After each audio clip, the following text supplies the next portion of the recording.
ഓല് വന്ന്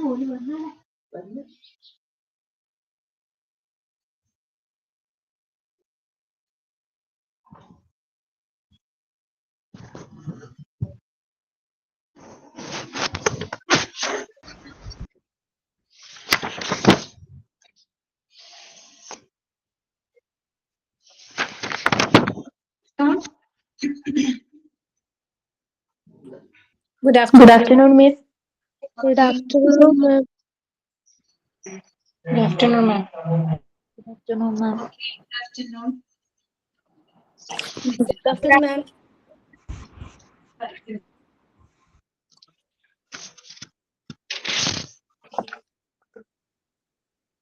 Good afternoon, ma'am.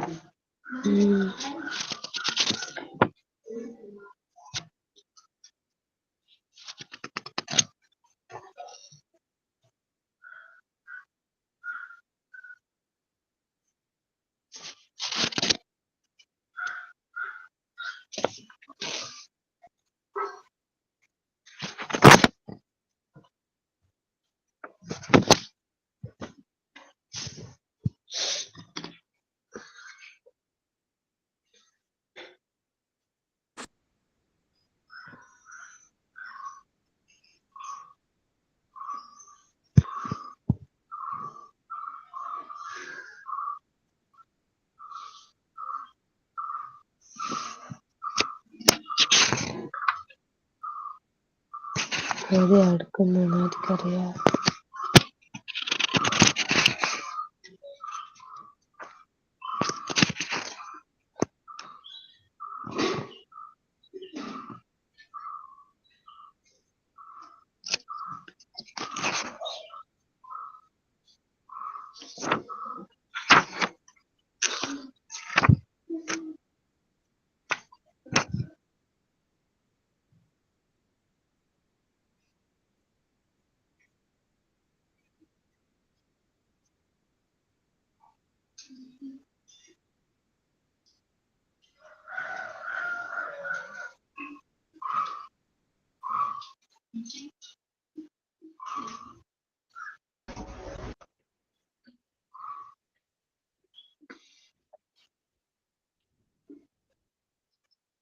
Okay, good afternoon.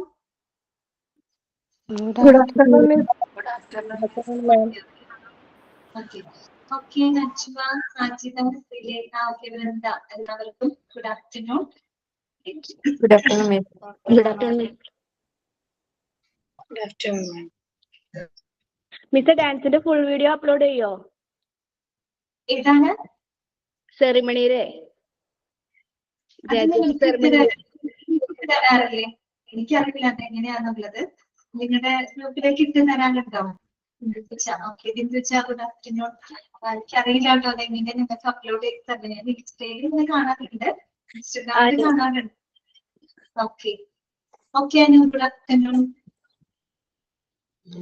അതിനെപ്പറ്റി എനിക്കറിയില്ല കേട്ടോ. ഞാനിങ്ങനെ സ്മാർട്ട് സ്റ്റഡിയുടെ ഇൻസ്റ്റഗ്രാം ഫോളോ ചെയ്യുന്നുണ്ട്, അതിൽ ഞാൻ അപ്ലോഡ് ചെയ്യുന്നത് കാണാറുണ്ട്. അല്ലാതെ ഞാൻ കണ്ടിട്ടില്ല. എങ്ങനെയാണ് നിങ്ങൾക്ക് അത് അപ്ലോഡ് ചെയ്തതെന്ന് എനിക്കറിയില്ല കേട്ടോ. ഓക്കെ, ഫുഡ് കഴിച്ചോ? ആ കഴിച്ചു. ഫുഡൊക്കെ കഴിച്ചിട്ടാണ് കയറി.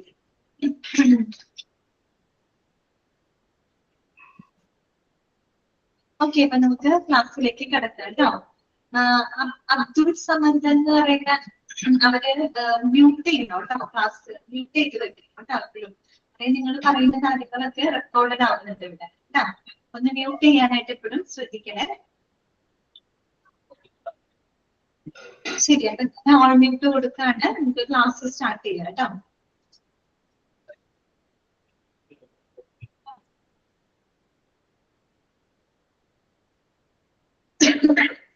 കഴിഞ്ഞ ദിവസം നമ്മൾ പുതിയൊരു ചാപ്റ്റർ സ്റ്റാർട്ട് ചെയ്തിരുന്നു അല്ലെ? ഏതായിരുന്നു? ഡയാലിസിസ് സർവീസസ് അല്ലെ?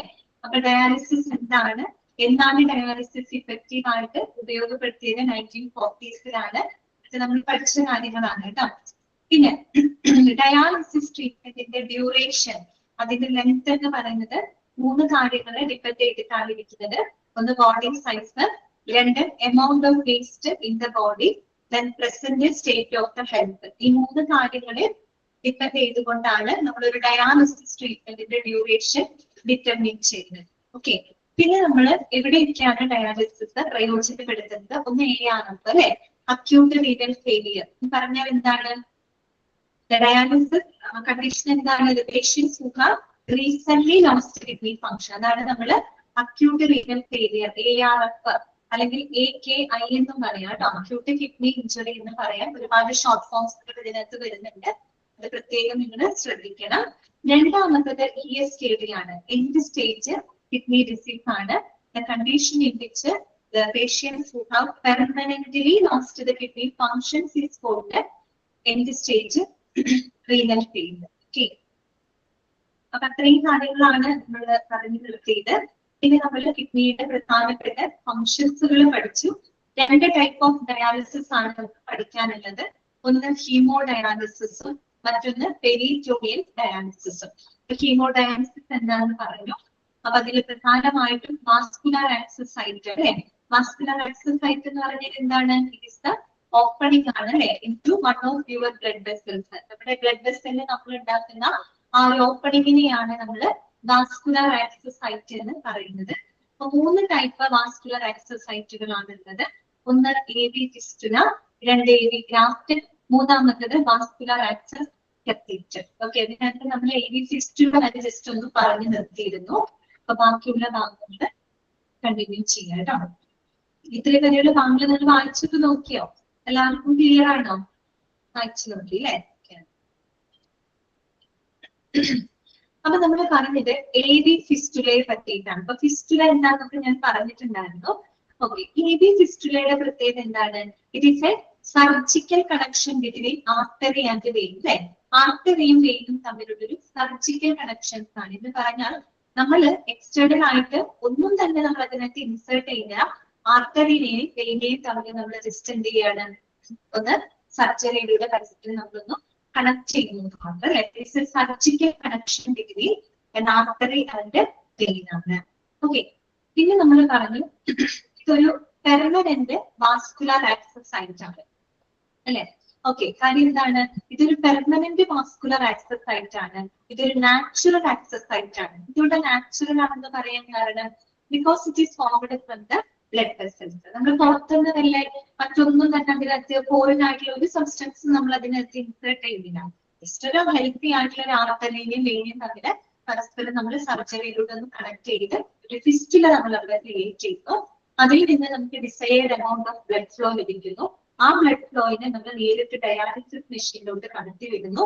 അവിടെ നിന്ന് ഫിൽട്ടർ ചെയ്ത് പ്യൂരിഫൈ ചെയ്ത ബ്ലഡിനെ അതേ ഫിസ്റ്റുലയിലൂടെ തന്നെ ശരീരത്തിനകത്തേക്ക് തിരിച്ചു കയറ്റി വയ്ക്കുന്നു അല്ലെ. ഇതാണ് നമ്മൾ അവിടെ ചെയ്യുന്നത്. അപ്പൊ നിങ്ങൾ ഓർത്തിരിക്കേണ്ട പോയിന്റ് ഇതാണ്, അതൊരു പെർമനന്റ് വാസ്കുലർ ആക്സസ് സൈറ്റ് ആണ്. It is used for the long term hemodialysis. Long term ഹീമോഡയാലിസിസിന് നമ്മൾ ഉപയോഗിക്കുന്ന ഒരു പെർമനന്റ് വാസ്കുലർ ആക്സസ് സൈറ്റ് ആണ് AV ഫിസ്റ്റുല എന്ന് പറയുന്നത്. ഓക്കെ, പിന്നെ it is a surgical connection between an artery and vein ആണ്. പിന്നെ വേറൊരു പ്രത്യേകത എന്താണെന്ന് അറിയോ? It has the rarest chance of infection.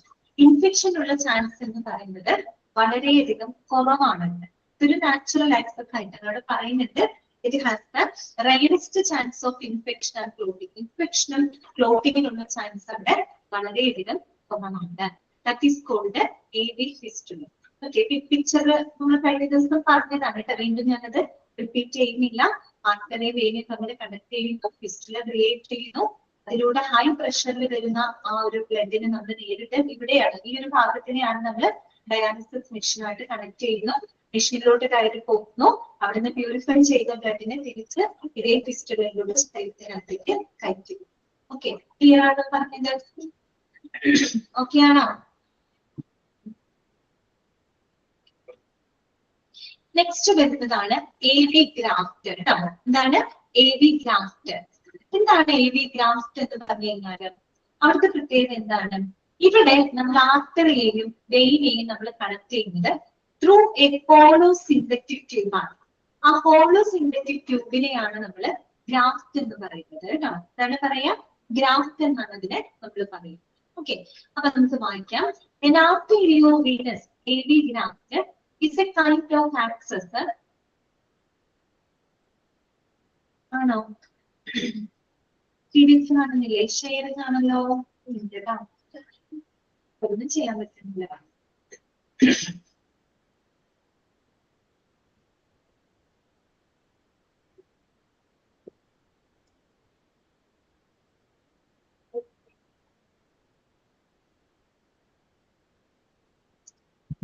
Okay അല്ലേ? ഓക്കെ ആണ്.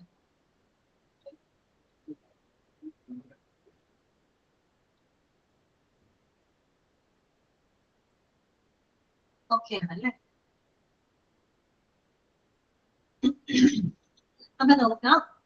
എന്താണ് ചെറുപ്പം ഓക്കെ അല്ല എന്താണ് പറയുന്നത്? കുറച്ചുപേര് നോ പറയുന്നുണ്ടല്ലോ. സ്ക്രീനൊക്കെ ഓക്കെ അല്ലേ? എല്ലാവർക്കും കാണാൻ പറ്റുന്നുണ്ടല്ലോ? വീഡിയോ ഓക്കെ അല്ലേ? ഓക്കെ ആണ്. ഓക്കെ ശരി. നമ്മൾ പറഞ്ഞുകൊണ്ടിരിക്കുന്നത് AV ഗ്രാഫ്റ്റ് ആണ് കേട്ടോ. അപ്പൊ നോക്കാം. An arteriovenous graft is a kind of access used for hemodialysis. നമ്മൾ ഹീമോഡയാലിസിസിൽ ഉപയോഗിക്കുന്ന മറ്റൊരു ആക്സസ് ആണിത് AV ഗ്രാഫ്റ്റ് എന്ന് പറയുന്നത് കേട്ടോ. AV graft. ഓക്കെ, എന്താണ് ഗ്രാഫ്റ്റ് എന്ന് പറഞ്ഞാല്? The graft is normally placed in the arm but may be placed in the leg if needed. അല്ലെ? അപ്പൊ നമ്മള് സാധാരണയായിട്ട് നമ്മൾ ഗ്രാഫ്റ്റ് ചെയ്യുന്നത് എവിടെയാണ്? കയ്യിൽ തന്നെയാണ് അല്ലെ? AV ഫിസ്റ്റുല പോലെ തന്നെ നമ്മുടെ ആമിലാണ്, കയ്യിലാണ് വരുന്നത്. വീണ്ടും പോയിന്നോ? സ്ക്രീനിലേക്ക് പോകുന്നുണ്ടോ? എല്ലാവർക്കും ഈ പ്രോബ്ലം ഉണ്ടോ കോമൺ ആയിട്ട്?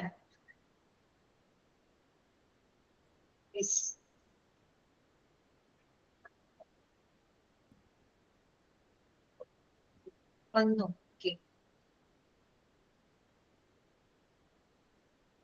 ഓക്കെ, അപ്പൊ നമുക്ക് നോക്കാം.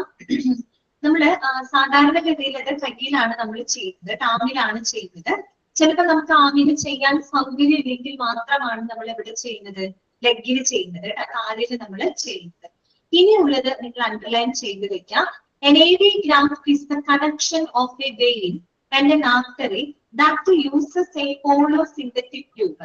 That is called graft. നമ്മൾ ഗ്രാഫ്റ്റ് എന്ന് പറഞ്ഞാൽ ശരിക്കും എന്താ ഉദ്ദേശിക്കുന്നത്?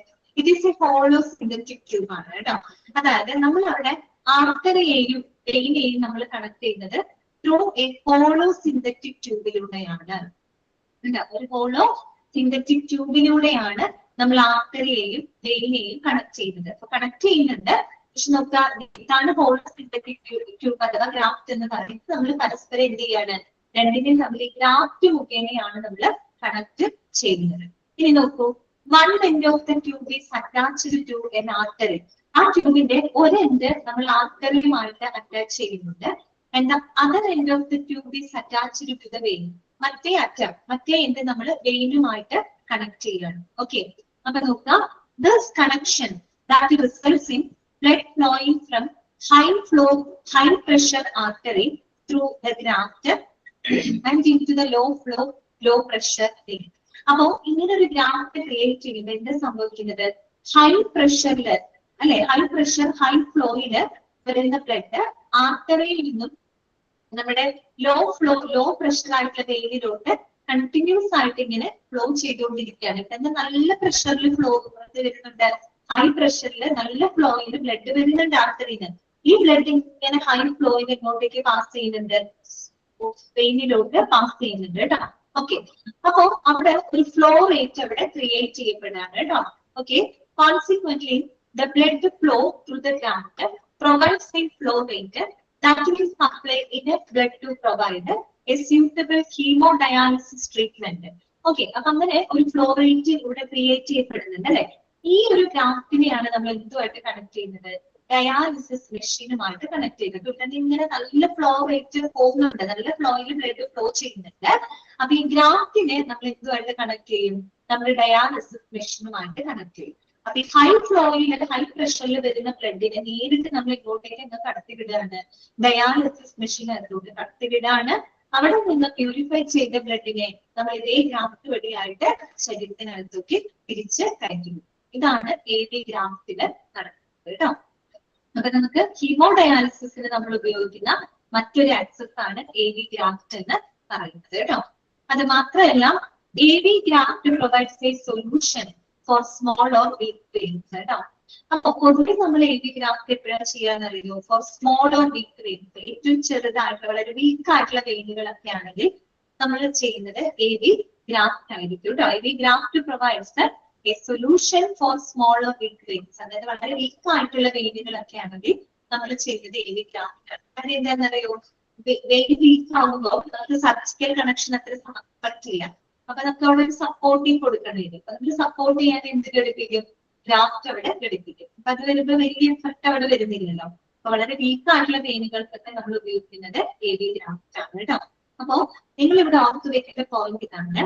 ഇങ്ങനെയാണ് ചോദിക്കുന്നത്, surgical connection of the connection of artery and vein through a hollow synthetic tube എന്ന് ചോദിച്ചാൽ അതെന്താണ്? AV ഗ്രാഫ്റ്റ് ആണ്.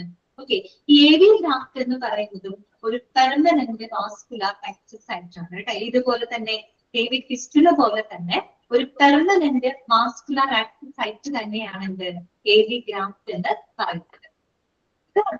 It is used for the long-term hemodialysis. നമുക്ക് long-term hemodialysis ഉപയോഗിക്കാം. എത്ര വേണം നമ്മൾ ഇത് AV fistula AV graft create ചെയ്ത ഫസ്റ്റ് ടൈം നമ്മൾ ക്രിയേറ്റ് ചെയ്യുന്നതാണ്. പിന്നീട് എല്ലാ ഡയാലിസിസും നമ്മൾ അതിലൂടെയാണ് ചെയ്യുന്നത്. ഓക്കെ, അപ്പൊ AV ഗ്രാഫ്റ്റ് നമുക്ക് എന്തിനു ഉപയോഗിക്കാം? ലോങ് ടേം ഹീമോഡയാലിസിസിന് ഉപയോഗിക്കാം.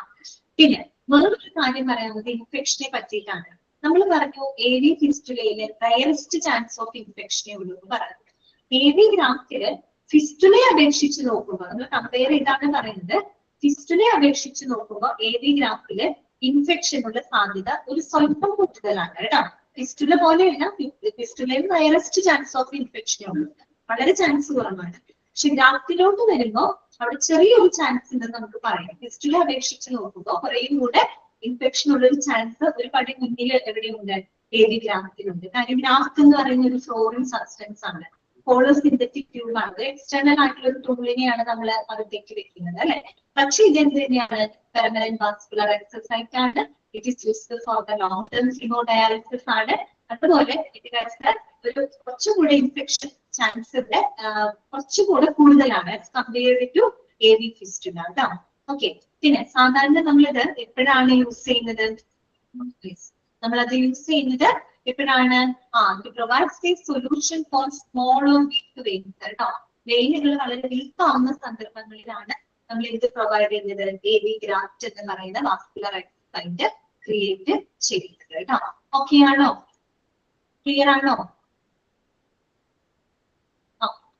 അപ്പൊ നമ്മള് രണ്ട് വാസ്കുലർ ആക്സസ് ആയിട്ട് മനസ്സിലാക്കി.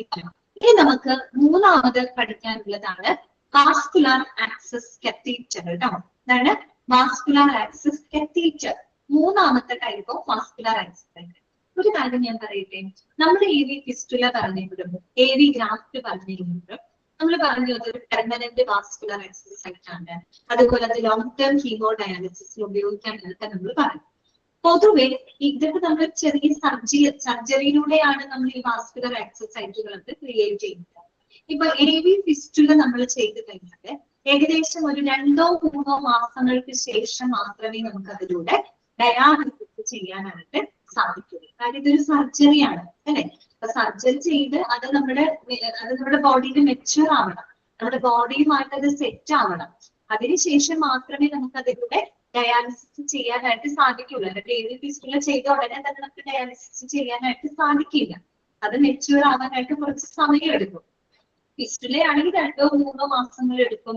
ഗ്രാഫ്റ്റ് ആണ് ചെയ്യുന്നതിന് 2-3 ആഴ്ചകളെങ്കിലും എടുക്കും. അപ്പൊ അതിനുശേഷം മാത്രമേ നമുക്ക് ഡയാലിസിസ് അതുപോലെ ചെയ്യാനായിട്ട് സാധിക്കും.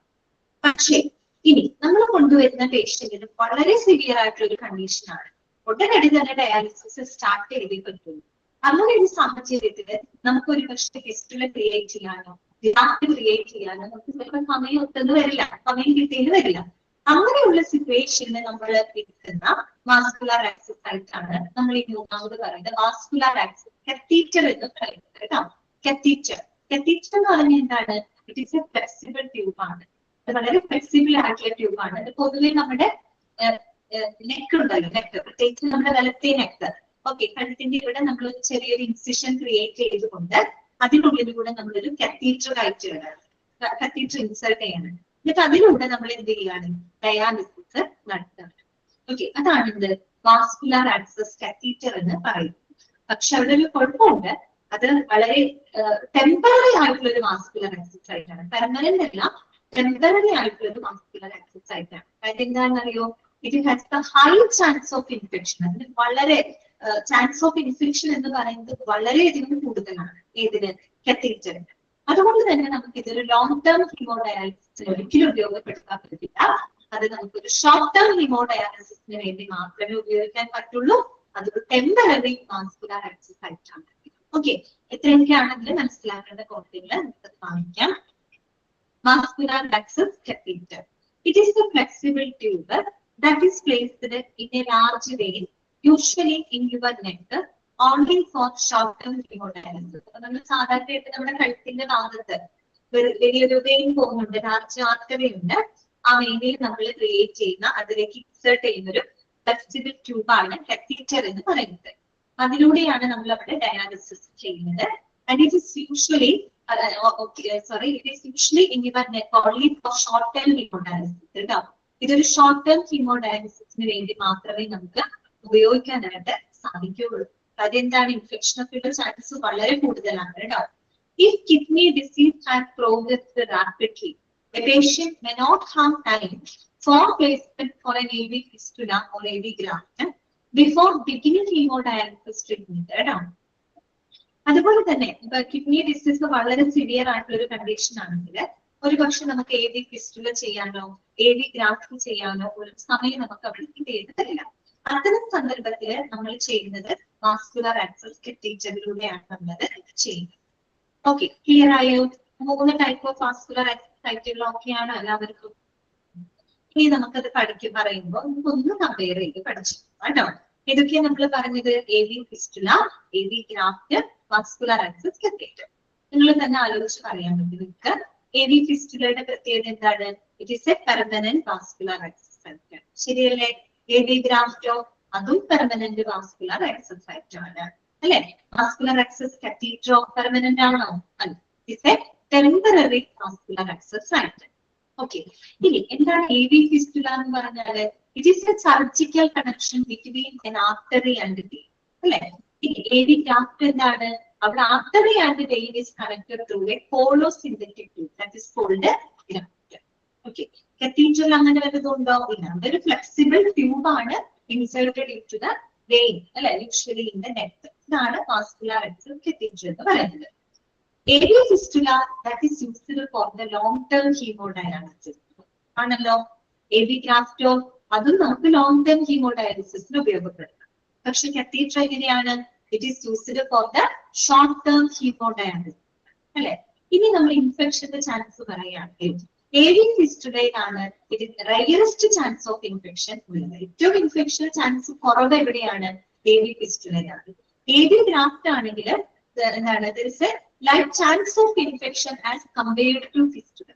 AV ഫിസ്റ്റുല അപേക്ഷിച്ച് നോക്കുമ്പോൾ കുറച്ചും കൂടി ഇൻഫെക്ഷൻ ഉള്ള ഒരു ചാൻസ് എവിടെയുണ്ട്? AV ഗ്രാഫ്റ്റിലുണ്ട്. അതേസമയം നമ്മൾ വാസ്കുലർ ആക്സസ് കത്തീറ്ററിലോട്ട് വരുമ്പോൾ it has A high chance of infection. Infection ഉള്ള ചാൻസ് എന്ന് പറഞ്ഞു കഴിഞ്ഞാൽ വളരെയധികം കൂടുതലാണ്. ഇത്രയും കാര്യങ്ങൾ നിങ്ങൾ പഠിക്കുമ്പോൾ മനസ്സിലാക്കി പോകണം. നിങ്ങളോട് ചിലപ്പോൾ ചോദിക്കാം, which type of vascular access site is used for the long term hemodialysis? അപ്പൊ ഉത്തരം ഏതാണ്? AV ഫിസ്റ്റുല നമുക്ക് ഉപയോഗിക്കാം, AV ഗ്രാഫ്റ്റ് നമുക്ക് ഉപയോഗിക്കാം. രണ്ടും ശരിയാണ്. നിങ്ങളോട് ചോദിക്കാണ്, which vascular access site is used in the case of weak veins? വെയിനുകൾ വീക്ക് ആവുന്ന സാഹചര്യങ്ങളിൽ നമ്മൾ ഏത് type of vascular access site ആണ് ഉപയോഗിക്കുന്നത് എന്ന് ചോദിച്ചാൽ എന്താണ് ഉത്തരം? AV ഗ്രാഫ്റ്റ് ആണ്. ഇത് പ്രത്യേകം ടെക്സ്റ്റിൽ എടുത്ത് പറയുന്നുണ്ട്. വെയിനുകൾ വീക്ക് ആണെങ്കിൽ നമ്മൾ എന്താ ഉപയോഗിക്കാം? വാസ്കുലർ AV ഗ്രാഫ്റ്റ് ആയിരിക്കും ഇവിടെ ഉപയോഗിക്കുക. അതുപോലെ which vascular access site has the high chance of infection? Infection ഉള്ള ചാൻസ് ഏറ്റവും കൂടിയ വാസ്കുലർ ആക്സസ് സൈറ്റ് ഏതാണ്? കത്തീറ്റർ ആണ് അല്ലെ? വാസ്കുലർ ആക്സസ് കത്തീറ്റർ ആണ്. അങ്ങനെ പല രീതിയിൽ മാറ്റി മറിച്ചൊക്കെ ചോദിക്കാം. പിന്നെ surgical connection of artery and vein എന്ന് മാത്രം ചോദിക്കാമെങ്കിൽ AV fistula, but an artery and vein is connected through a hollow synthetic tube എന്ന് ചോദിച്ചാൽ that is AV graft. Okay, ഇത്രയും കാര്യങ്ങൾ നിങ്ങളുടെ മനസ്സിൽ കേട്ടോ. ജസ്റ്റ് ഒന്ന് വായിച്ചു നോക്കി, അത് മൂന്നൊന്ന് വായിച്ചു നോക്കി. AV fistula, graft, എന്തായിരുന്നു വാസ്കുലർ എക്സസ് കത്തീറ്റർ. അത് മൂന്ന് ജസ്റ്റ് വായിച്ചു നോക്കി. അടുത്തത് പറയും.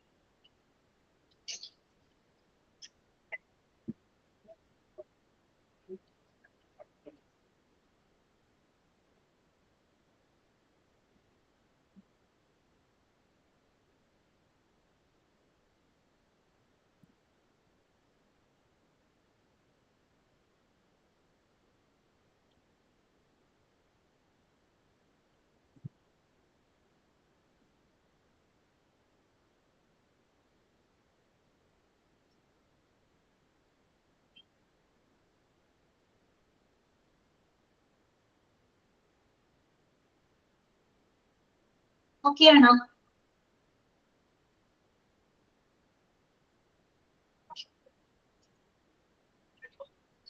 നെക്സ്റ്റ് നമുക്ക് നോക്കാനുള്ളത്, അപ്പൊ ഇതിന് പല രീതിയിൽ ക്വസ്റ്റ്യൻ വരും കേട്ടോ. ഒന്നും തെറ്റിക്കരുത്, കറക്റ്റ് ആയിട്ട് ആൻസർ ചെയ്യണം കേട്ടോ.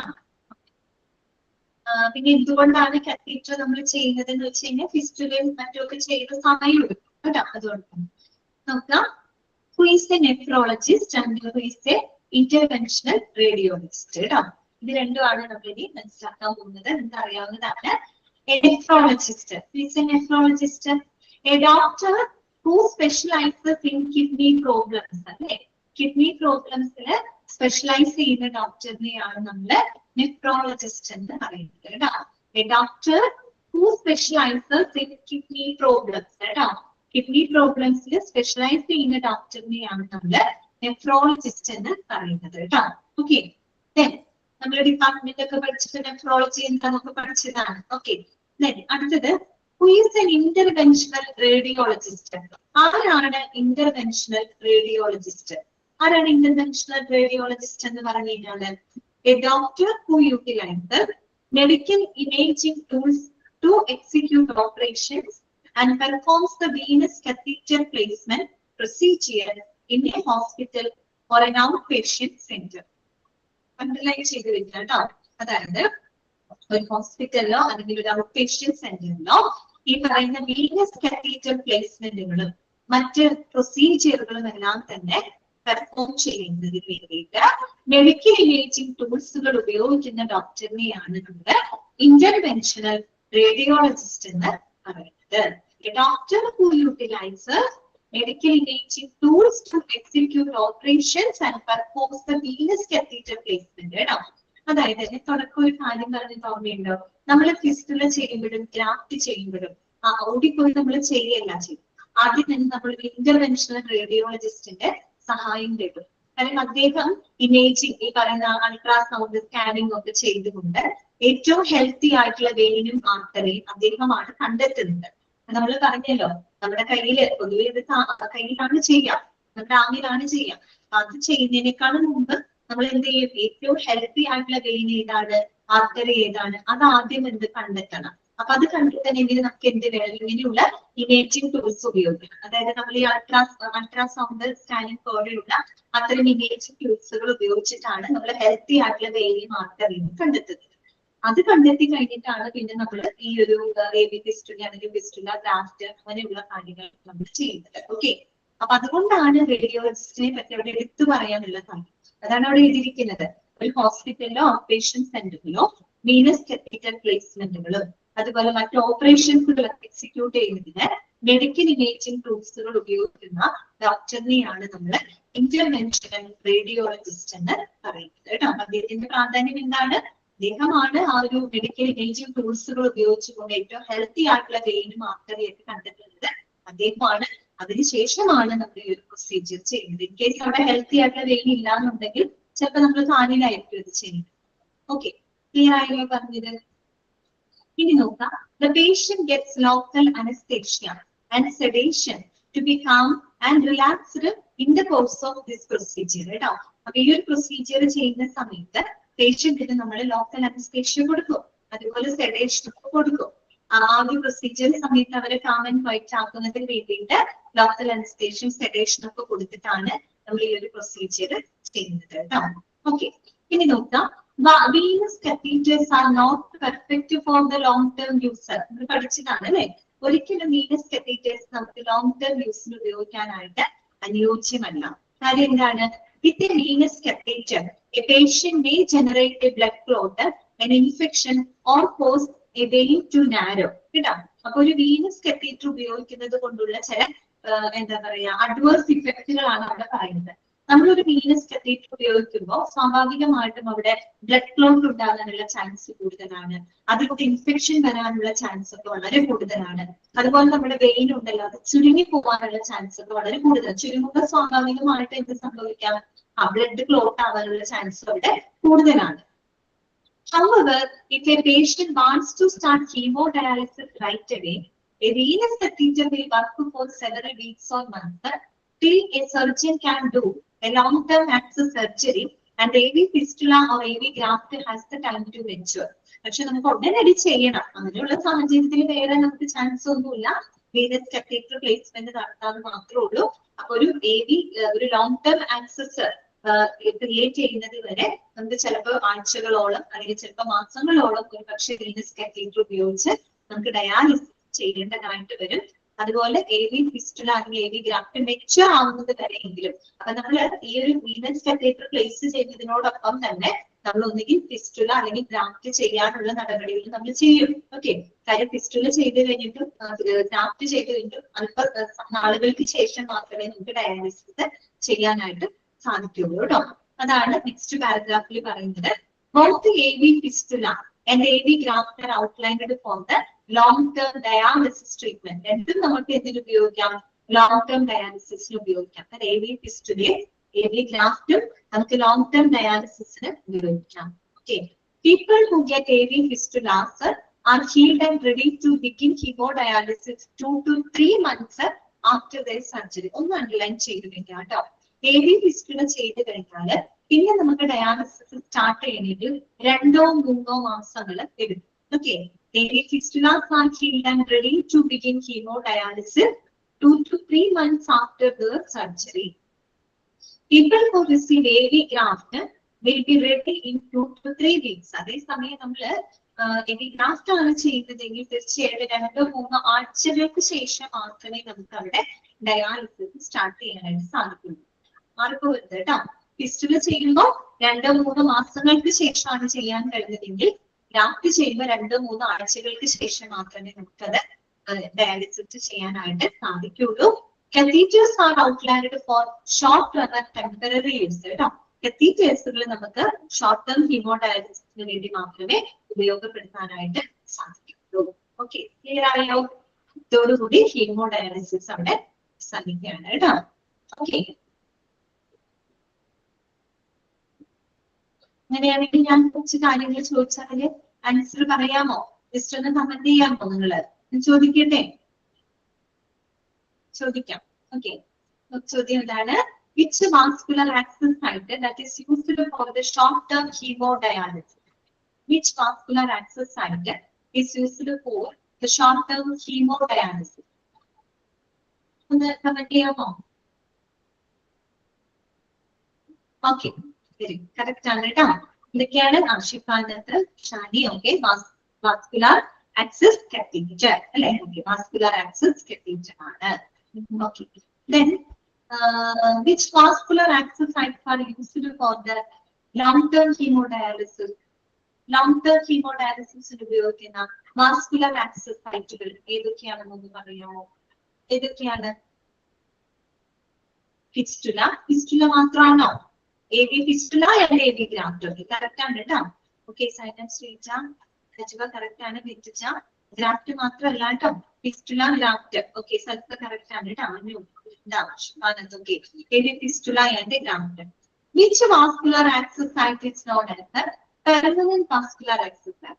Permanent vascular access site ആയിട്ട് അറിയപ്പെടുന്നത് ഏതാണ്? ഏതാണെന്നൊന്ന് പറയാമോ? പെർമനന്റ് വാസ്കുലർ ആക്സസ് സൈറ്റ് എന്ന് അറിയപ്പെടുന്നത് ഏതൊക്കെയാണ്? കറക്റ്റ് ആണ് കേട്ടോ. ഫിസ്റ്റുല ആൻഡ് ഗ്രാഫ്റ്റ് അല്ലെ? കറക്റ്റ് ആണ്. രണ്ടും എന്താണ്? പെർമനന്റ് വാസ്കുലർ ആക്സസ് സൈറ്റ് ആണ്. ഇനി which vascular access site has the rarest chance of infection? Which vascular access site has the rarest chance of infection? Infection rarest chance ഉള്ളത് ഏതാണ്? Fistula. Very good, correct ആണ്. ഫിസ്റ്റുലയാണ്. ഇനി the connection of an artery and vein to a hollow synthetic tube is called എന്താണ് പറയാ, the connection of artery and vein through a hollow synthetic tube is called graft. Okay, graft correct ആണ് കേട്ടോ. ഇത്രയൊക്കെ ഉള്ളൂ, ഇങ്ങനെയൊക്കെയുള്ള possible ക്വസ്റ്റ്യൻസേ ഉള്ളൂ അവിടെ പറയാനായിട്ട് കേട്ടോ. മാറിപ്പോകരുത്, മൂന്നിന്റെ പ്രത്യേകതകളൊക്കെ മനസ്സിലാക്കിയിരിക്കുക കേട്ടോ. അപ്പൊ ഇത്രയേ ഉള്ളൂ ഹീമോഡയാലിസിസും അതിനു വേണ്ടി നമ്മൾ ക്രിയേറ്റ് ചെയ്യുന്ന വാസ്കുലർ എക്സസൈസ്. അപ്പൊ ഒന്നാമത്തെ ടൈപ്പ് നമ്മൾ പഠിച്ചു കഴിഞ്ഞു. ഇനി നമുക്ക് രണ്ടാമത് ടൈപ്പ് പഠിക്കാം. ഓക്കെ, രണ്ടാമത്തെ ടൈപ്പ് ആണെന്ത്, പെരിറ്റോണിയൽ ഡയാലിസിസ്. അതാണ് പെരിറ്റോണിയൽ ഡയാലിസിസ്, അഥവാ നമുക്ക് ഷോർട്ട് ആക്കിയിട്ട് PD എന്ന് നമുക്ക് പറയാം കേട്ടോ. PD എന്ന് പറയാം, പെരിറ്റോണിയൽ ഡയാലിസിസ്. അത് നമുക്ക് വായിക്കുന്നതിന് മുമ്പ് ആദ്യം എന്താണെന്നുള്ളതൊന്ന് മനസ്സിലാക്കാം, എന്നിട്ട് വായിക്കാം കേട്ടോ. അതാവുമ്പോ എളുപ്പം മനസ്സിലാവുന്നത്. അറിയുന്നവരുണ്ടാകും.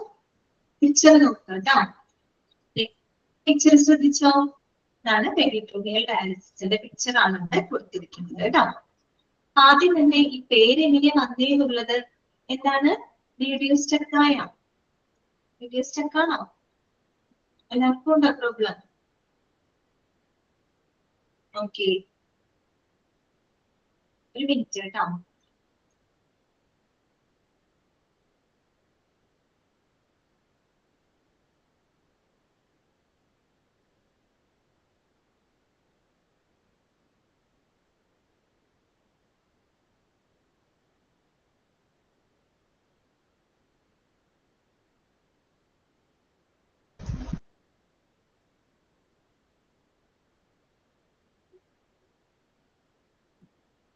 ഇപ്പൊ ഓക്കെ ആണോ? ഇപ്പൊ വീഡിയോ ഓക്കെ ആണോ? ഇടയ്ക്ക് പോകുന്നുണ്ട്.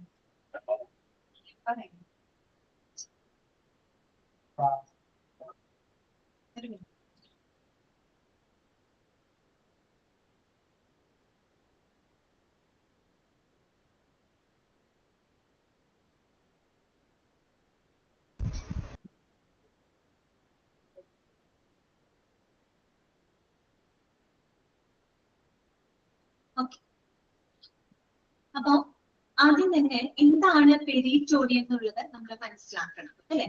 പെരിറ്റോണിയം എന്ന് പറഞ്ഞു കഴിഞ്ഞാല് നമ്മുടെ അബ്ഡോമിനൽ, അതായത് നമ്മുടെ വയറിനകത്തുള്ള ഓർഗൻസ് ഒക്കെ ഉണ്ടല്ലോ, അബ്ഡോമിനൽ ക്യാവിറ്റിക്കകത്ത് സ്ഥിതി ചെയ്യുന്ന ഈ പറയുന്ന എല്ലാ ഓർഗൻസിനെയും കവർ ചെയ്യുന്ന, അതിനെ കവർ ചെയ്യുന്ന ഒരു മെംബ്രെയിൻ എന്ന് നമുക്ക് പറയാം. അതാണ് എന്ത്, പെരിറ്റോണിയം എന്ന് പറയുന്നത്. പിക്ചറിൽ കണ്ടോ, ഇതാണ് ഒരു ശരിക്കും ഒരു പെരിറ്റോണിയം ആണ് കേട്ടോ. പെരിറ്റോണിയം ലൈനിങ് ആണ് കേട്ടോ. അതാണ് നമ്മുടെ പെരിറ്റോണിയം കേട്ടോ, ശരിയകത്തുള്ളത്. അതിനകത്ത് എന്തൊക്കെ വരുന്നുണ്ട്, ഇൻഡസ്റ്റൈൻസ് വരുന്നുണ്ട്, സ്റ്റൊമക്കിന്റെ പോർഷൻസ് ഒക്കെ വരുന്നുണ്ട്. അപ്പൊ നമ്മുടെ അബ്ഡോമിനൽ അല്ലെ, നമ്മുടെ ഉദരാശയത്തിനുള്ളിലുള്ള എല്ലാ ഓർഗൻസിനെയും നമ്മൾ കവർ ചെയ്യുന്ന ഒരു ലൈനിങ് അല്ലെങ്കിൽ ഒരു മെംബ്രെയിൻ ആണ് ഇത് പെരിറ്റോണിയം എന്ന് പറയുന്നത് കേട്ടോ. Okay, it's the lining of the abdomen എന്നാണ് അറിയപ്പെടുന്നത് കേട്ടോ പെരിറ്റോണിയം. പെരിറ്റോണിയത്തിന് ഒരു പ്രത്യേകതയുണ്ട്, എന്താണെന്നറിയാമോ?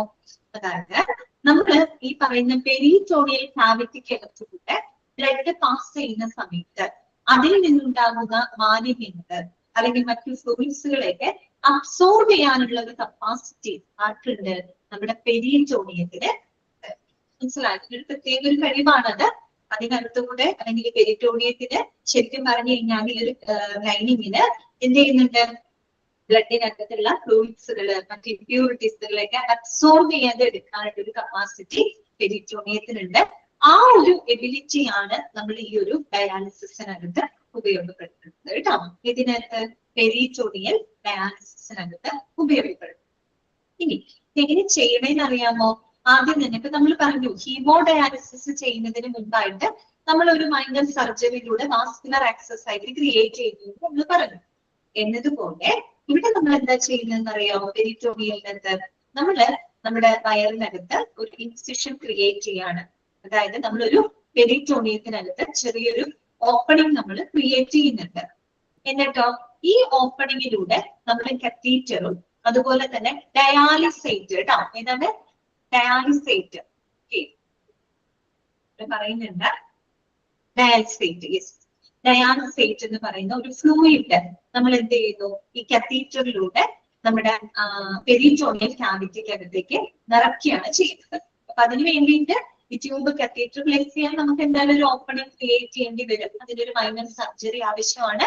ആ സർജറി നടത്തി നമ്മൾ എന്ത് ചെയ്യും, ഒരു കത്തീറ്ററിലൂടെ ഡയാലിസേറ്റ് എന്ന് പറയുന്ന ഒരു ഫ്ലൂയിഡ് ഉണ്ട്. ഓക്കെ, ആ ഫ്ലൂയിഡിനെ നമ്മൾ കത്തീറ്റർ വഴിയായിട്ട് പെരിറ്റോണിയൽ ക്യാവിറ്റിക്കകത്തേക്ക് നിറയ്ക്കുകയാണ്. ഓക്കെ, അപ്പോ ഇങ്ങനെ നിറയ്ക്കുമ്പോൾ സ്വാഭാവികമായിട്ട് ഇതിലൂടെ ഇങ്ങനെ ബ്ലഡ് ഇങ്ങനെ പാസ് ചെയ്യുന്നുണ്ടാവും. ബ്ലഡ് ഇങ്ങനെ ശരീരത്തിൽ മൊത്തം സർക്കുലേറ്റ് ചെയ്യാണല്ലോ. അപ്പൊ ഈ ബ്ലഡ് ഇങ്ങനെ പാസ് ചെയ്യുന്ന സമയത്ത് ബ്ലഡിൽ നിന്നുള്ള അധിക ദ്രാവകങ്ങള്, മാലിന്യങ്ങള് എല്ലാം തന്നെ ഈ പറയുന്ന ഫ്ലൂയിഡിലൂടെ അബ്സോർബ് ചെയ്യപ്പെടുന്നു.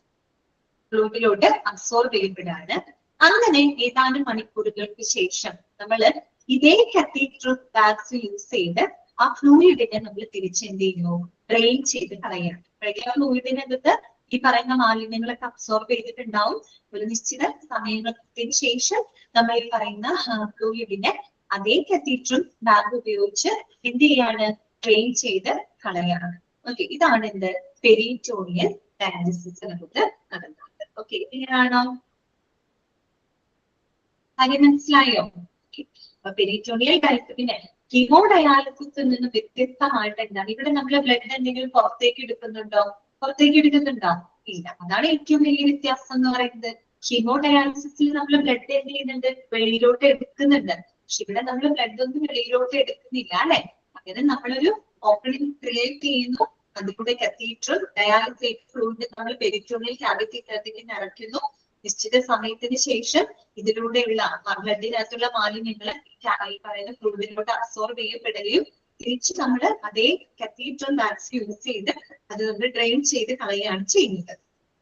ഇതാണ് പെരിറ്റോണിയൽ ഡയാലിസിസ് എന്ന് പറയുന്നത് കേട്ടോ. ഓക്കെ, അപ്പൊ നമുക്ക് ഇനി വായിക്കാം. ഈ പെരിറ്റോണിയൽ ഡയാലിസിസ് അഥവാ PD എന്ന് നമുക്ക് ഷോർട്ട് ആക്കി പറയാം കേട്ടോ. The blood is purified inside your own body instead of using a dialyzer machine. നമ്മളിവിടെ ഒരു ഡയാലിസിസ് മെഷീൻ എന്തെങ്കിലും ഉപയോഗിക്കുന്നുണ്ടോ? ഇല്ല. അപ്പൊ ഇത് വളരെ ഇമ്പോർട്ടന്റ് ആയിട്ടുള്ള ഒരു സെന്റൻസ് ആണ്, അണ്ടർലൈൻ ചെയ്ത് വെക്കാം. The blood is purified inside your own body instead of using a dialyzer machine. അല്ലെ, നമ്മൾ എന്ത് ചെയ്യുന്നു, ബ്ലഡ് ശരീരത്തിനകത്ത് വെച്ച് തന്നെ പ്യൂരിഫൈ ചെയ്യുന്ന ആ ഒരു പ്രോസസ്സിനെയാണ് പെരിറ്റോണിയൽ ഡയാലിസിസ് എന്ന് പറയുന്നത്. For this kind of dialysis, the lining of your abdomen or belly area, also called peritoneum, is used as a filter. അല്ലെ, അപ്പൊ എന്താണ് പെരിറ്റോണിയം എന്ന് പറഞ്ഞാല്, it is the lining of the abdomen of belly area. അല്ലെ, നമ്മുടെ belly ഏരിയയുടെ അല്ലെങ്കിൽ ആ ഒരു അബ്ഡോമൻ ലൈനിങ്ങിനെയാണ് നമ്മൾ പെരിറ്റോണിയം എന്ന് പറയുന്നത്. ഓക്കെ, അപ്പൊ അതാണ് അവിടെ ഫിൽട്ടർ ആയിട്ട് ഞങ്ങൾ ഉപയോഗപ്പെടുന്നത്. കാര്യം ഞാൻ പറഞ്ഞു, അതിനൊരു കപ്പാസിറ്റി ഉണ്ട് അല്ലെ, അതാണ് അവിടെ ഫിൽട്ടർ ആയിട്ട് നമ്മൾ ഉപയോഗപ്പെടുത്തുന്നത്. Before beginning peritoneal dialysis, a minor surgery is prepared to place the catheter, that means soft tube, in your period. Peritoneal dialysis തുടങ്ങുന്നതിന് മുൻപായിട്ട് നമുക്കൊരു മൈനർ സർജറി ആവശ്യമായിട്ട് വരും. ഇതിന് വേണ്ടിയിട്ടാണ് ഒരു കത്തീറ്റർ പ്ലേസ് ചെയ്യാനായിട്ട് അല്ലെ. ഒരു സോഫ്റ്റ് ട്യൂബ് ആണ്, കത്തീറ്റർ പ്ലേസ് ചെയ്യാനായിട്ട് നമുക്കൊരു ചെറിയ സർജറി ആവശ്യമായിട്ട് വരുന്നു. In the course of each treatment, belly area is little by little filled with the dialysate. Okay, എന്താണ് ഡയാലിസേറ്റ് എന്ന് പറഞ്ഞു കഴിഞ്ഞാല്, it is a cleansing fluid ആണ് കേട്ടോ. That is made from a mixture of water, salt and other additives. കേട്ടോ, നമ്മൾ ഈ പറയുന്ന വെള്ളം, സോൾട്ട്, മറ്റ് അഡിറ്റീവ്സുകളൊക്കെ മിക്സ് ചെയ്ത് തയ്യാറാക്കുന്ന ഒരു ക്ലെൻസിങ് ഫ്ലൂയിഡ് ആണ് എന്ത്, ഡയാലിസേറ്റ് എന്ന് പറയുന്നത്. ഈ ഡയാലിസേറ്റ് ദ്രാവകം നമ്മൾ കത്തീറ്റർ വഴിയായിട്ട് പെരിറ്റോണിയൽ ക്യാവിറ്റിക്കകത്തേക്ക് ചെറിയ ചെറിയ രീതിയിൽ നമ്മൾ ഫിൽ ചെയ്ത് കൊടുക്കുകയാണ്. Okay, through the catheter. As blood flows normally through the area, extra fluid and waste products are pulled out of the blood vessels and into the belly area by the dialysate, almost like a magnet. കണ്ടോ, magnet കാന്ത ആകർഷിക്കുന്ന പോലെയാണ് പറയുന്നത്. ഈ blood നമ്മുടെ belly ഏരിയയിലൂടെ ഇങ്ങനെ pass ചെയ്യുന്ന സമയത്ത് ആ ബ്ലഡിനകത്തുള്ള എക്സ്ട്രാ ഫ്ലൂയിഡുകളും ഇംപ്യൂരിറ്റീസ് എല്ലാം തന്നെ ഈ ഒരു ഡയാലിസേറ്റിലൂടെ അബ്സോർബ് ചെയ്യപ്പെടാണ്. ഓൾമോസ്റ്റ് ലൈക്ക് എ മാഗ്നറ്റ് പോലെ അബ്സോർബ് ചെയ്യപ്പെടുന്നു. After a few hours, കുറച്ച് മണിക്കൂറുകൾക്ക് ശേഷം, the fluid mixture is emptied out from your belly using the same catheter and bag that was used at the beginning of the treatment. അങ്ങനെ ഏതാനും മണിക്കൂറുകൾ കഴിഞ്ഞാല് നമ്മൾ ഈ ഫ്ലൂയിഡ് മിക്സ്ചർ എന്ത് ചെയ്യാണ്, പുറത്തേക്ക് നമ്മൾ കളയാണ് അല്ലെ. Emptied out from your belly using അതേ കത്തീഡ്രൽ ബാഗ് ഉപയോഗിച്ച് നമ്മൾ അത് എന്ത് ചെയ്യുന്നു, അത് പുറത്തേക്ക് ഡ്രെയിൻ ചെയ്ത് കളയാണ് കേട്ടോ. Peritoneal dialysis can be done almost anywhere if you have the supplies needed to do the treatment. അപ്പൊ നമ്മളത് ശരിക്കും പറഞ്ഞാൽ ഈ പെരിറ്റോണിയൽ ഡയാലിസിസ് നമുക്ക് എപ്പോ വേണമെങ്കിലും എവിടെ വേണമെങ്കിലും നമുക്ക് ചെയ്യാന്ന്, ഹോസ്പിറ്റലിലോ അല്ലെങ്കിൽ മറ്റുള്ള വീടുകളിലൊക്കെ നമുക്ക് ചെയ്യാൻ പറ്റുന്ന ഒരു കാര്യമാണ്. ശരിക്കും പറഞ്ഞാൽ ആകെ ഒരു കാര്യം മാത്രമേ വരുന്നുള്ളൂ, ഒരു ഓപ്പണിംഗ് ക്രിയേറ്റ് ചെയ്യണം. ബാക്കി നമുക്ക് കത്തീഡ്രും ബാഗ്സ് എല്ലാം അവൈലബിൾ ആണെങ്കിൽ ചെയ്യാൻ സാധിക്കുന്ന, എവിടെ വേണമെങ്കിലും ചെയ്യാൻ സാധിക്കുന്ന ഒരു ഡയാലിസിസ് ആണിത് പെരിറ്റോണിയൽ ഡയാലിസിസ് എന്ന് പറയുന്നത് കേട്ടോ. ഓക്കെ, അപ്പൊ നമുക്ക് ഇങ്ങനെ ഓപ്പണിംഗ് ക്രിയേറ്റ് ചെയ്ത അതിന് നമുക്ക് ക്ലോസ് ചെയ്തിടാനൊക്കെ പറ്റും കേട്ടോ. ട്യൂബ് ഇൻസേർട്ട് ചെയ്തിട്ടേ ആ ട്യൂബില് നമ്മൾ ഡയാലിസേറ്റ് ദ്രാവകം നിറച്ചു കഴിഞ്ഞാൽ ഇവിടെ ക്ലോസ് ചെയ്തിടാനുള്ള ഒരു ഓപ്ഷൻ ഉണ്ട്. ക്ലോസ് ചെയ്തിട്ട് കഴിഞ്ഞാൽ ബാക്കി എന്തെങ്കിലും കാര്യങ്ങളൊക്കെ ചെയ്യാം. ആ ഒരു നിശ്ചിത സമയം കഴിയുമ്പോഴേക്കും അതേ ട്യൂബിലേക്ക് കത്തീഡ്രൽ ഘടിപ്പിച്ച് വീണ്ടും നമ്മൾ അത് ഓപ്പൺ ചെയ്ത് ആ ഒരു ഫ്ലൂയിഡ് എടുത്ത് കളഞ്ഞാൽ മതിയോ. ഇതാണ് ഞാൻ അന്ന് പറഞ്ഞത്, നമ്മുടെ കേരളത്തിൽ ഒരു 11 ജില്ലകളുടെ പെരിറ്റോണിയൽ ഡയാലിസിസ് ചെയ്യാനുള്ള സൗകര്യ പദ്ധതി ആവിഷ്കരിച്ചിരുന്നു. ഇല്ല, പക്ഷെ ഈ പറയുന്ന കത്തീഡ്രൽ ബാഗ്സ് ഒക്കെ അവൈലബിൾ ആണ്, ഡയാലിസേറ്റീവ് ഫ്ലൂയിഡ് ഒക്കെ അവൈലബിൾ ആണെങ്കിൽ എവിടെ വെച്ച് വേണമെങ്കിലും നമുക്ക് ഈ ഒരു ഡയാലിസിസ് ചെയ്യാവുന്നതാണ് കേട്ടോ. ഓക്കെ, ക്ലിയർ ആയോ പറഞ്ഞത്? അപ്പോ നിങ്ങൾ മനസ്സിലാക്കുക, ഹീമോ ഡയാലിസിസ് തമ്മിലുള്ള ഒരു ഡിഫറൻസ് എന്താണ്. ഇവിടെ നമ്മൾ dialysis that is blood is purified inside your own body, സ്വന്തം ബോഡിക്കകത്ത് തന്നെ വെച്ചുകൊണ്ടാണ് ഇവിടെ ബ്ലഡ് പ്യൂരിഫൈ ചെയ്യുന്നത്, ബ്ലഡിനെ നമ്മൾ പുറത്തേക്ക് എടുക്കുന്നുണ്ട് കേട്ടോ. ഓക്കെ, നിങ്ങൾ വായിച്ചു നോക്കിയത് പെരിറ്റോണിയൽ ഡയാലിസിസ് വായിച്ചു നോക്കുക കേട്ടോ.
ക്ലിയർ അല്ലേ?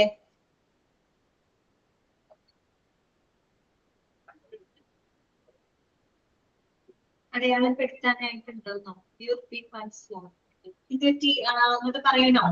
അതായത് പെരിറ്റോണിയൽ ഡയാലിസിസ് എന്ന് പറഞ്ഞു കഴിഞ്ഞാല് എന്താണ്, blood is purified inside your own body. നമ്മുടെ ശരീരത്തിനകത്ത് വെച്ച് തന്നെ നമ്മൾ ബ്ലഡ് പ്യൂരിഫൈ ചെയ്യുന്ന ആ ഒരു പ്രോസസ്സിനെയാണ് പെരിറ്റോണിയൽ ഡയാലിസിസ് എന്ന് പറയുന്നത്. നമ്മൾ ബ്ലഡിനെ പുറത്തേക്ക് അവിടെ എടുക്കുന്നില്ല, ശരീരത്തിനകത്ത് വെച്ച് തന്നെ നമ്മൾ എന്ത് ചെയ്യാണ്, ബ്ലഡിനെ പ്യൂരിഫൈ ചെയ്യാണ് അല്ലെ. അപ്പോ എന്തുകൊണ്ടാണ് ഇത് പെരിറ്റോണിയൽ എന്ന പേര് വരാൻ കാരണം? പെരിറ്റോണിയം എന്ന് പറഞ്ഞാൽ എന്താണ്? It is the lining of the abdomen of belly area അല്ലെ. നമ്മുടെ ആ ഒരു ബെല്ലി ഏരിയ അല്ലെങ്കിൽ നമ്മുടെ അബ്ഡോമൻ ലൈനിങ്ങിനെയാണ് എന്ത് പറയുന്നത്, പെരിറ്റോണിയം എന്ന് പറയുന്നത്. പെരിറ്റോണിയത്തിന് എന്തിനുള്ള കപ്പാസിറ്റി ഉണ്ട്? ഈ പറയുന്ന ബ്ലഡിനകത്തുള്ള ഇത്തരം ഫ്ലൂയിഡ്സുകളൊക്കെ അബ്സോർബ് ചെയ്യാനുള്ള ഒരു കപ്പാസിറ്റി പെരിറ്റോണിയം ലൈനിങ്ങിനുണ്ട്, പെരിറ്റോണിയത്തിനുണ്ട്. ആ ഒരു കഴിവാണ് നമ്മൾ അവിടെ ഉപയോഗപ്പെടുത്തുന്നത്.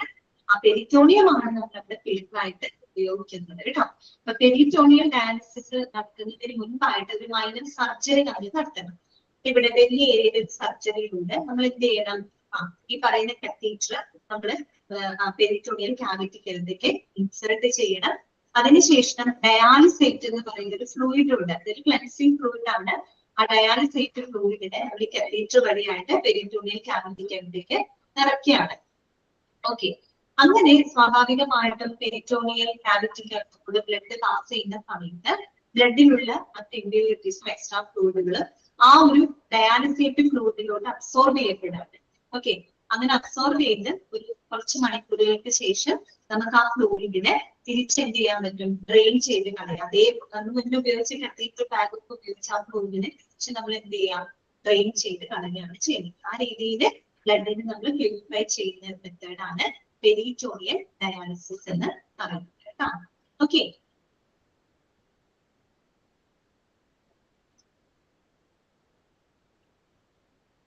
ഇനി നമുക്കിനി പഠിക്കാനുള്ളത് ടൈപ്സ് ഓഫ് പെരിറ്റോണിയൽ ഡയാലിസിസ് ആണ് കേട്ടോ. ഇമ്പോർട്ടന്റ് ആണ് ടൈപ്സ് ഓഫ് പെരിറ്റോണിയൽ ഡയാലിസിസ്. എത്ര ടൈപ്പ് ഓഫ് പെരിറ്റോണിയൽ ഡയാലിസിസ് ഉണ്ട്? Okay okay, types of peritoneal dialysis. ഏതൊക്കെ ടൈപ്പ് പെരിറ്റോണിയൽ ഡയാലിസിസ് ഉണ്ടെന്ന് അറിയോ? 3 ടൈപ്പുകളാണ് നമുക്ക് പഠിക്കാനായിട്ടുള്ളത്. ഒന്ന് CAPD, ഷോർട്ട് ഫോം ഒക്കെ പഠിച്ചിരിക്കുന്നോട്ടെ. നമ്മളിപ്പോ എത്ര ഷോർട്ട് ഫോം പഠിച്ചു? ARF പഠിച്ചു, അക്യൂട്ട് റീനൽ ഫെയിലിയർ. അതെന്താണ് അക്യൂട്ട് കിഡ്നി ഇഞ്ചുറി എന്ന് പറയുന്നത് കേട്ടോ. അപ്പൊ ESKD, end stage kidney disease, HD hemodialysis, PD peritoneal dialysis. Okay, ഇങ്ങനെയുള്ള ഷോർട്ട് ഫോംസുകളൊക്കെ പഠിച്ചു വെക്കണം കേട്ടോ. അപ്പൊ നോക്കാം types of peritoneal dialysis. Peritoneal dialysis പ്രധാനമായിട്ടും ടൈപ്പ് ആണുള്ളത്. ഒന്ന് CAPD, 2 PCPD, മൂന്നാമത്തത് IPD കേട്ടോ. ഓക്കെ, CAPD എന്ന് പറഞ്ഞാൽ എന്താണ്? കണ്ടിന്യൂസ് ആംബുലേറ്ററി പെരിറ്റോണിയൽ ഡയാലിസിസ് എന്നാണ് കേട്ടോ. Continuous ambulatory peritoneal dialysis. Then what is CCPD? Continuous cyclic peritoneal dialysis. Third one IPD, intermittent peritoneal dialysis. അങ്ങനെ 3 ടൈപ്പ് ഓഫ് ഡയാലിസിസ് ആണ് നമുക്ക് പഠിക്കാനായിട്ട് ഉള്ളത്. PDയുടെ അതായത് പെരിറ്റോണിയലിന്റെ 3 ടൈപ്പ്. അപ്പൊ ഓരോന്നിന്റെ പ്രത്യേകതകൾ മനസ്സിലാക്കിയിരിക്കുക കേട്ടോ. ഫസ്റ്റ് വൺ വരുന്നതാണ് കണ്ടിന്യൂസ് ആംബുലേറ്ററി പെരിറ്റോണിയൽ ഡയാലിസിസ്. അപ്പോ എന്താണ് CAPD എന്ന് പറഞ്ഞാൽ? ആംബുലേറ്ററി എന്ന് പറയുമ്പോൾ ശരിക്കും എന്താ മീൻ ചെയ്യുന്നത്? നമ്മള് ആംബുലേറ്ററി എന്ന് പറയുമ്പോ രണ്ടിടത്തുണ്ട്. ഇവിടെ നമ്മൾ പറയുന്നത് സഞ്ചരിക്കുന്നത്, നടക്കാവുന്നത്, നീങ്ങാവുന്നത് എന്നൊക്കെയുള്ളൊരു അർത്ഥമുണ്ട് ആംബുലേറ്ററി എന്നുള്ള വാക്കിന് കേട്ടോ. അങ്ങനെ തന്നെ ചിന്തിക്കാം. ഇതിന്റെ പ്രത്യേകത നോക്കാം. Does not need a machine. വളരെ ഇമ്പോർട്ടന്റ് ആണ് ഒരു പോയിന്റ് ആണ്, അണ്ടർലൈൻ ചെയ്യാം കേട്ടോ. CAPD does not need a machine. അതൊരു മെഷീന്റെ ആവശ്യം വരുന്നില്ല. മെഷീന്റെ ആവശ്യം വരുന്നുണ്ടോ? ഇല്ല, മെഷീന്റെ ആവശ്യം വരുന്നില്ല. Exchanges can be done 3 to 5 times a day during waking hours. Underline ചെയ്യാം കേട്ടോ. എക്സ്ചേഞ്ച് എന്ന് പറയുന്നത് എന്താ ഉദ്ദേശിക്കുക? നമ്മൾ ഫ്ലൂയിഡ് ക്യാവിറ്റിക്കകത്ത് നിറയ്ക്കുന്നു, ഒരു നിശ്ചിത സമയത്തിന് ശേഷം നമ്മളത് ഡ്രെയിൻ ചെയ്ത് കളയും. അതാണ് അവിടെ എക്സ്ചേഞ്ച് എന്ന് ഉദ്ദേശിക്കുന്നത്. ഫ്ലൂയിഡ് നിറയ്ക്കുന്നു, കുറച്ച് കഴിഞ്ഞിട്ട് നമ്മൾ എന്ത് ചെയ്യും? അത് ഡ്രെയിൻ ചെയ്ത് കളയും. എഗെയിൻ നമ്മൾ വീണ്ടും ഫ്ലൂയിഡ് നിറയ്ക്കുന്നു, കുറച്ച് മണിക്കൂറുകൾക്ക് ശേഷം വീണ്ടും നമ്മളത് ഡ്രെയിൻ ചെയ്ത് കളയും. അതിനെയാണ് അവിടെ എക്സ്ചേഞ്ച് എന്ന് ഉദ്ദേശിക്കുന്നത് കേട്ടോ. അപ്പോ സാധാരണ പകൽ സമയങ്ങളില്, അതായത് രോഗി ഉണർന്നിരിക്കുന്ന സമയങ്ങളില് 3 മുതൽ 5 പ്രാവശ്യം വരെ നമുക്ക് ഇതിൽ എക്സ്ചേഞ്ചസ് ചെയ്യാനായിട്ട് സാധിക്കും. അത്തരത്തിലുള്ള പെരിറ്റോണിയൽ ഡയാലിസിസിനെയാണ് നമ്മൾ CAPD എന്ന് പറയുന്നത്. Continuous ambulatory peritoneal dialysis. ഇപ്പൊ ഞാൻ പറഞ്ഞു, ആംബുലേറ്ററി എന്ന വാക്ക് നിങ്ങൾ ഒന്ന് നോട്ട് ചെയ്യാൻ പറഞ്ഞു. നടക്കാവുന്നത്, നീങ്ങാവുന്നത്. അതെന്തുകൊണ്ട് അങ്ങനെ നോക്കാൻ പറഞ്ഞ എന്താന്ന് വെച്ചാല്, നമുക്ക് നിൽക്കണമെങ്കിൽ നടക്കണമെങ്കിലൊക്കെ മെഷീനുമായിട്ട് കണക്ട് ചെയ്താൽ നമുക്ക് സാധിക്കില്ലല്ലോ. മെഷീനുമായിട്ട് കണക്ട് ചെയ്ത് കഴിഞ്ഞാൽ മെഷീന്റെ അടുത്ത് എന്തെങ്കിലും ഇരിക്കേണ്ടി വരും. നമുക്ക് ഫ്രീ ആയിട്ട് അങ്ങോട്ട് നടക്കാനും നീങ്ങാനൊന്നും പറ്റില്ല. അതൊക്കെ ആലോചിച്ചാൽ മതി കേട്ടോ. അപ്പോ ഇതെന്താണ്? ആംബുലേറ്ററി ആണ്, സഞ്ചരിക്കാം, നമുക്ക് നീങ്ങാം. അതുകൊണ്ട് that means it does not require a machine. Machine ആവശ്യമില്ല. ആ ഫ്ലൂയിഡ് നമ്മൾ അകത്ത് ക്യാവിറ്റിക്കകത്ത് നിറച്ചു കഴിഞ്ഞാൽ നമുക്ക് എന്ത് ചെയ്യാം? നമുക്ക് ഫ്രീ ആയിട്ട് നമ്മൾക്ക് പല കാര്യങ്ങളൊക്കെ ചെയ്യാം. കുറച്ച് മണിക്കൂറുകൾ കഴിയുമ്പോൾ നമ്മൾ ആ ഫ്ലൂയിഡ് എന്ത് ചെയ്ത് കളഞ്ഞാൽ മതി? കത്തീറ്റർ കണക്ട് ചെയ്തിട്ട് ഡ്രെയിൻ ചെയ്ത് കളഞ്ഞാൽ മതി. പിന്നീട് വീണ്ടും ഫ്ലൂയിഡ് നിറയ്ക്കാം, വീണ്ടും ഇതേ പ്രോസസ് പലതവണ ആവർത്തിക്കാം. അതാണ് 3 മുതൽ 5 തവണ വരെ. വേക്കിംഗ് അവേഴ്സ് ആണ്, ഉണർന്നിരിക്കുന്ന സമയമാണ്. ഉണർന്നിരിക്കുന്ന സമയം എന്ന് പറയുമ്പോൾ മിക്കവാറും പല സമയങ്ങളായിരിക്കും. നമ്മൾ പല ജോലികളിലും വ്യാപൃതരാകുന്ന സമയമായിരിക്കും അല്ലെ. അതുകൊണ്ട് അങ്ങനെയൊക്കെ ഒന്ന് കണക്ട് ചെയ്താൽ ആലോചിച്ച് കിട്ടും കേട്ടോ. അപ്പൊ CAPD എന്ന് വെച്ചാൽ continuous ambulatory peritoneal dialysis. It does not require a machine. Machine ആവശ്യമില്ല, ഇമ്പോർട്ടന്റ് ആയിട്ടുള്ളതാണ്. It can be done 3 to 5 times during waking hours. ഉണർന്നിരിക്കുന്ന സമയങ്ങളിൽ അത് ചെയ്യാവുന്ന ഒരു ഡയറ്റാണ് സിറ്റിയൽ പീരീഡ് എന്ന് പറയുന്നത്. ഓക്കെ, ക്ലിയർ ആണോ? ഓക്കെ ആണോ? രണ്ടാമത്തേതാണ് CCPD, continuous cyclic peritoneal dialysis. Continuous cyclic peritoneal dialysis. It needs the use of a particular dialysis machine that can be used in the home. ഇതാണ് ഒന്നാമത്തെ പ്രത്യേകത. അണ്ടർലൈൻ ചെയ്യാട്ടോ. അപ്പോ CCPDക്ക് എന്ത് വേണം? മെഷീൻ വേണം. അത് നമുക്ക് വീട്ടിൽ ഇരുന്നു കൊണ്ട് ചെയ്യാൻ സാധിക്കുന്ന ഒന്നാണ്. It needs the use of a particular dialysis machine that can be used in the home. വീട്ടിൽ തന്നെ ഉപയോഗിക്കാവുന്ന ഒരു പെർട്ടിക്കുലർ ഡയാലിസിസ് മെഷീൻ ഇതിന് ആവശ്യമാണ്. This type of dialysis is performed automatically when the patient is sleeping. Patient ഉറങ്ങുന്ന സമയത്ത് ഈ ഒരു ടൈപ്പ് ഡയാലിസിസ് ഓട്ടോമാറ്റിക് ആയിട്ട് ചെയ്യുന്ന. ഉറങ്ങുന്ന സമയത്ത് പറയുമ്പോൾ തീർച്ചയായിട്ടും രോഗി റെസ്റ്റിലായിരിക്കും. അപ്പൊ എന്ത് ചെയ്യാം? രോഗിക്ക് ഒരു മെഷീനുമായിട്ട് കണക്ട് ചെയ്യേണ്ടതായിട്ട്. അപ്പൊ മെഷീനുമായിട്ട് കണക്ട് ചെയ്ത് എന്ത് ചെയ്യാം? അവർക്ക് ഉറങ്ങാം. ഈ ഉറങ്ങുന്ന സമയത്ത് അതായത് ആ ഒരു നൈറ്റ് ടൈമിൽ ഈ ഒരു പ്രോസസ് ഇങ്ങനെ സൈക്ലിക് ആയിട്ട് നടന്നുകൊണ്ടിരിക്കുന്നതാണ്. ഓക്കെ, അപ്പൊ CAPD നിന്നുള്ള ഒരു വ്യത്യാസം എന്താണ്? ഇതിന് മെഷീൻ ആവശ്യമാണ്. ഇത് നൈറ്റ് അതായത് സ്ലീപ്പിംഗ് ടൈമിൽ ചെയ്യുന്ന പെരിറ്റോണിയൽ ഡയാലിസിസും കൂടിയാണ് CCPD എന്ന് പറയുന്നത് കേട്ടോ. കണ്ടിന്യൂസ് സൈക്ലിക് പെരിറ്റോണിയൽ ഡയാലിസിസ് നമുക്ക് വീട്ടിൽ തന്നെ ഉപയോഗിക്കാവുന്ന ഡയാലിസിസ് മെഷീൻ ഉപയോഗിച്ച് ചെയ്യാവുന്നതാണ്.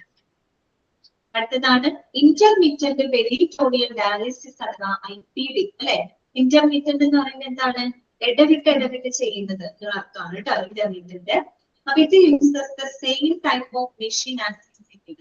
നമ്മൾ നേരത്തെ പറഞ്ഞ CCPDയിൽ ഉപയോഗിക്കുന്ന സെയിം മെഷീൻ തന്നെയാണ് നമ്മളിവിടെ ഉപയോഗിക്കുന്നത്. പക്ഷെ ഒരു പ്രത്യേകത എന്താണെയോ? Treatments will be longer. Treatments കുറച്ചും കൂടെ ലോങ്ങർ ആയിരിക്കും. ഇന്റർമീഡിയറ്റ് എന്നാ പറയാ, ഇടയ്ക്കിടയ്ക്ക് ചെയ്യേണ്ടതായിട്ട് വരും. അതായത് അധികം ഇടവേളകൾ ഇല്ലാതെ ഇടയ്ക്കിടയ്ക്ക് ചെയ്യേണ്ടതായിട്ട് വരും. സോ അത് കുറച്ച് ലോങ്ങർ ആയിട്ടുള്ള ഡയാലിസിസ് ആണ്. IPD can be done at home, but it is usually in the hospital. IPD നമുക്ക് വീടുകളിൽ ചെയ്യാം, പക്ഷെ സാധാരണ ഇവിടെ തന്നെ ചെയ്യാറുള്ളത് ഹോസ്പിറ്റലിലാണ്. കാര്യം ഇത് ഇന്റർമീഡിയറ്റ് ആയിട്ട് ചെയ്യേണ്ടതാണ്. ഇടയ്ക്കിടയ്ക്ക് ചെയ്യേണ്ട കാര്യം ആയതുകൊണ്ട് തന്നെ വീട്ടിൽ ചെയ്യാം. പക്ഷെ എന്താണ് പൊതുവെ ചെയ്യാറുള്ളത് ഹോസ്പിറ്റലിൽ ചെയ്യാറുണ്ട് കേട്ടോ. ഓക്കെ, ഇത്രയോടെ ഇരിക്കട്ടെ. ബാക്കി നമുക്ക് നെക്സ്റ്റ് ക്ലാസ്സിൽ പറയാം കേട്ടോ. നമ്മൾ ക്ലിയർ ആണോ എല്ലാവർക്കും? ഓക്കെ ആണോ?